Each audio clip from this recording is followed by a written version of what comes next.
Quand vous faites de la photo de produit, vous avez des fois besoin de choses un petit peu bizarres. Et aujourd'hui, je vais vous présenter deux choses bizarres qui sont, je pense, très intéressantes à rajouter dans votre kit si vous faites de la photo de produit.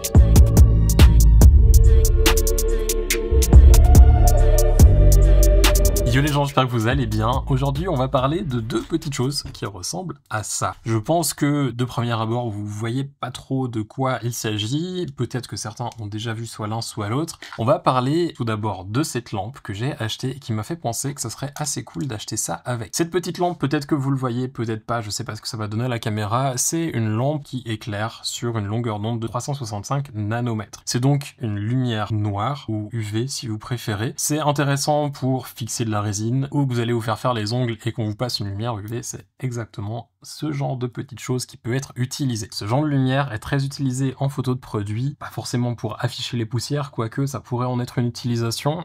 Now this black light shows up bodily fluids. What? Mais c'est surtout utilisé pour afficher les éléments phosphorescents. Quand vous faites de la photo de montre, peut-être que vous avez déjà vu des gens parler des éléments LUM ou LUMA ou phosphorescents tout simplement. Les éléments donc qui s'illuminent quand on est dans la nuit et que la montre a été chargée au soleil toute la journée. Si on fait de la photo de produit, on a forcément le temps de charger un produit sous la lumière du jour, la charger avec une lumière blanche, même du LED, c'est souvent pas suffisant, à moins d'avoir éventuellement une lampe de terrarium ou pour des plantes où des fois on a justement cette longueur d'onde de 365 ou 380 nanomètres, c'est un peu chiant à charger. Avec ce genre de lumière, ce qui est intéressant, c'est qu'on peut juste passer sur le produit et vous allez voir qu'au fur et à mesure que je passe, ça va charger les différentes zones et ça les charge normalement bien mieux qu'une lumière blanche qu'on aurait habituellement. Et quand j'ai vu ça, je me suis dit mais c'est intéressant parce qu'en fait du coup ça veut aussi dire que comme les éléments phosphorescents ne se voient pas forcément avec une lumière blanche, est-ce que on pourrait pas aller plus loin et nous utiliser ça pour nous aider sur nos sets? Et c'est là où ce feutre est arrivé. C'est un feutre qui permet d'écrire avec une sorte d'encre phosphorescente. C'est très pratique parce que du coup, ça vous permet de marquer vos éléments sur le set sans que ça se voit. Ça vous permet de prendre des notes sur le set sans que ça se voit. Ça vous permet même éventuellement de marquer sur vos appareils ou sur du matériel des références, des notes, votre nom, un numéro de téléphone ou peu importe pour, si c'est du matériel que vous sortez souvent, il y a une référence dessus sans qu'elle soit visible. J'ai un exemple à vous montrer. J'ai récemment réalisé des petites plaques en plâtre pour en fait mettre des parfums à l'intérieur et les prendre en photo. Sauf que après les avoir faits, on sait plus forcément dans quel sens on les a fait pour mettre ensuite le flacon dedans.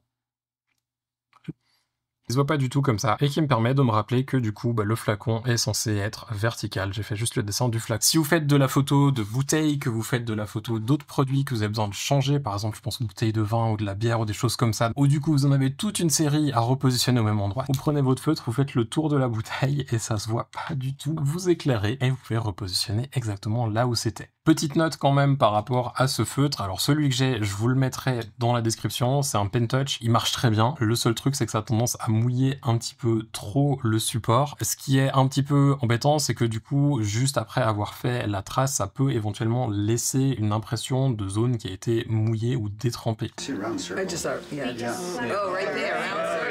Selon les supports, c'est pas génial. Si c'est du papier, c'est pas fou. Perso, j'ai passé après avec un heat gun, donc là un décapeur thermique pour vraiment assécher la surface et que ça se voit pratiquement plus. Vous l'avez vu sur le plâtre, on le voyait pas et c'est exactement comme ça que je l'ai fait. Sur du papier, est-ce que ça va marcher? Je suis pas persuadé, mais peut-être que vous pouvez trouver d'autres feutres ou éventuellement des craies ou d'autres choses qui sont aussi phosphorescentes et qui vont pas laisser forcément d'humidité après avoir passé. Si vous achetez un feutre comme ça, pensez à passer très léger, éventuellement passer un coup de sèche-cheveux ou de décapeur thermique après si nécessaire, mais ça fait quand même le taf. J'ai envie de dire par exemple sur une bouteille, ce qui est pas trop grave, c'est qu'au pire on peut passer juste sur la partie arrière de la bouteille sans forcément faire le tour complet, ça suffira largement à positionner notre bouteille sans avoir de trace qui est visible parce qu'on verra forcément à travers là où on a le fond de la bouteille. Par rapport à la lumière, je vous la mets aussi en description, vous trouverez le lien juste en dessous, c'est pas un lien affilié celui-ci, les liens Amazon le seront probablement. Cette lumière, chose importante à noter, quand je l'ai commandé parce que la marque qui vend, c'est une marque qui est spécialisée dans les outils pour les montres, le vendait comme une lumière qui ne se voit pratiquement pas, comme ça on peut l'utiliser en même temps qu'on éclaire avec une lumière continue. C'est archi faux, marketing pourri, je me suis fait avoir. Ça fait une lumière bleue, vous voyez sur ma main, c'est archi bleu, c'est vraiment moche. Ça se mélange pas du tout avec une lumière continue, d'autant plus qu'elle est très chiante à utiliser parce que c'est une petite pile qui est pas géniale. Donc je vous conseille plutôt d'acheter une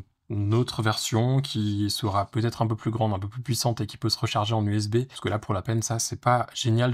Mais si vous voulez exactement la même, je vous la mets comme dans la description, je vous mettrai un lien vers une autre qui est sur Amazon qui se recharge en USB, qui je pense sera mieux, mais que j'aurais par contre pas testé. Je vous laisse avec ça pour aujourd'hui, vidéo très courte, mais j'espère que ça vous aura quand même intéressé et je pense que ça vous sera utile si vous faites de la photo de produit. Si vous voulez d'autres vidéos du genre assez courtes avec juste une petite présentation, n'hésitez pas à me le dire juste en dessous en commentaire. Je vous souhaite de passer une belle journée, je vous dis à bientôt, ciao.